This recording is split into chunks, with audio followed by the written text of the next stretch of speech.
slow up, no I don't take shit. I got no love for the fakeness. If you wanna play tough and wanna hate this, I'll always show up. I don't ever slow up, no I don't take shit. I got no love for the fakeness. If you wanna play tough and wanna hate this, I'll always show up and make a statement. I don't ever slow up, no I don't take shit. I got no love for the fakeness. If you wanna play tough and wanna hate this, I'll always show up and make a statement. Everything I do so instinctive and so passionate. Every word I move so descriptive like an adjective. I got a vendetta against people who patented being negative when you should be getting after it. I got facts over tracks, this and that. Spitting slow, speaking fast. I could roast, I could gas. Think I'm okay at last, but I don't know if that can erase all the past. And the pettiness, a reflection of the emptiness. Hilarious, you think you're worth my time, you're delirious. Mysterious, because you hide behind a fake exterior. Inferior, you know what. Assalamualaikum warahmatullahi wabarakatuh. Salam pakai senyum. Jumpa lagi dengan saya Ramadan Saragi. Dan di sebelah saya ada Nina Gismita. Ada Nina, atlet dari Atletik balap kursi roda. balap kursi roda.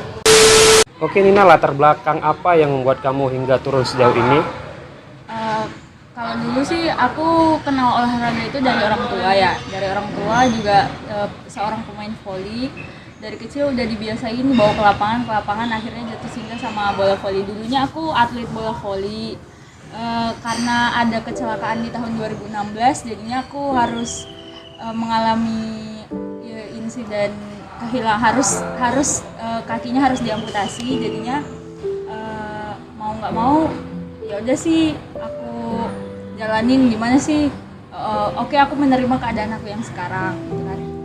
Hingga akhirnya ada yang nyaranin kayak udah ikut aja yang olahraga buat disabilitasnya. Jadi aku coba ikutin, ternyata di disabilitas itu juga ada cabur olahraga voli. Dari voli duduk ini aku mulai jadi atlet disabilitas lah gitu kan. Terus dipanggil ke Solo buat membela kemarin itu ASEAN Para Games di Malaysia 2017.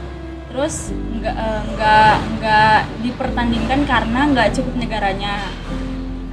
Habis itu balik ke daerah masing-masing, dipanggil lagi buat 2018 ASEAN Para Games 2018 kemarin di Jakarta.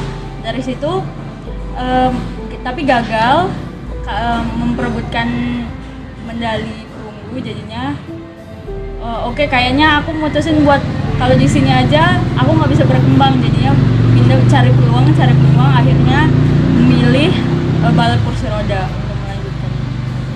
Jadi kalau voli paling jauh prestasinya di Asia kemarin. Di Asia. Kalau sekarang Kemarin sih sempat 2019 persiapan buat ke Filipina, cuman karena ada COVID jadinya semuanya terhalang ya. Motivasi menjadi atlet. Motivasi itu dari orang tua ya. Mamaku selalu ngomong kayak gimana kalau bisa keliling negara, keliling dunia tanpa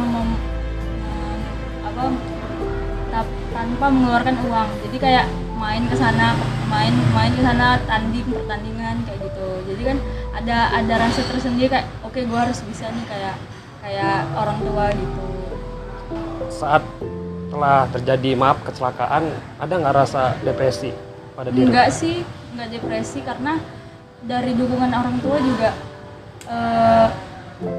mendukung banget, dari sahabat-sahabat. Karena kan juga dari di rumah sakit tuh masih di rumah sakit tuh udah diiming-imingi kalau disabilitas itu walaupun udah kehilangan kaki juga masih bisa berprestasi, ngelanjutin yang dulu masih kurang. Dengan keadaan yang sekarang, ada tidak keterbatasan untuk mencapai prestasi? Keterbatasan enggak sih, gara-gara COVID ini aja jadinya banyak yang terhalang. Harusnya bisa full latihan kesini, fitness dan lain sebagainya, ini terbatas.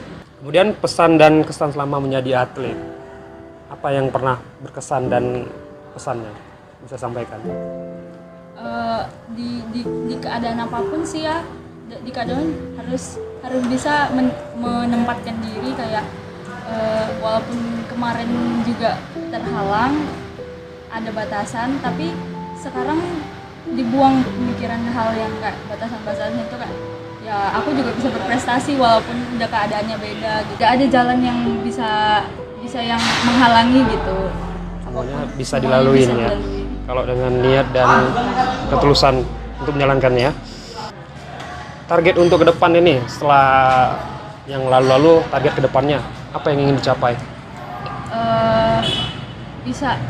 Limitnya juga bisa stabil, terus covidnya hilang dulu deh Ya, biar COVID-nya bisa biar hilang ya. aman, ke sana kemari udah targetnya udah banyak, kita ada peparnas di Papua, ada seleknas yang di Solo juga nggak bisa pelatnas yang di Solo juga nggak bisa jalan Semuanya kalau misalnya berhenti ya gara-gara COVID ya. terhalang. Semoga COVID cepat berlalu ya. Amin. Nah, untuk orang yang di luar sana, apa yang ingin disampaikan dari seorang Nina? Jangan pernah berhenti menyerah, apalagi udah tahu kita keadaannya kayak gini. Kita berharap juga bisa memajukan Indonesia dengan cara kita sendiri gitu, walaupun udah dengan keadaan yang berbeda, tapi tetap harus semangat. Semangat ya, intinya itu ya. Intinya tetap semangat. Tetap semangat. Jadi ada nggak mau disampaikan kepada orang-orang yang selama ini mendukung sampai sejauh ini? Buat dua orang tua ya pastinya udah selalu mendukung aku, selalu support aku kayak gitu. Sahabat-sahabat, teman-teman aku juga. Tanpa mereka juga aku kadang harus gimana ya? Pasti ngerasa sendiri kalau ada mereka aku bisa cerita gitu sih. Terima kasih sih buat selalu dukungannya.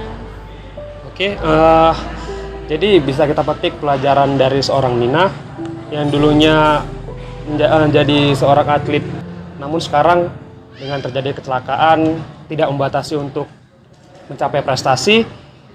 Buat kalian yang di sana masih tidur, yang masih rebahan, nggak malu nih sama Nina. Demikian yang saya bisa kutip dari seorang Nina. Bila ada kurangan saya mohon maaf. Assalamualaikum warahmatullahi wabarakatuh. Salam pakai senyum.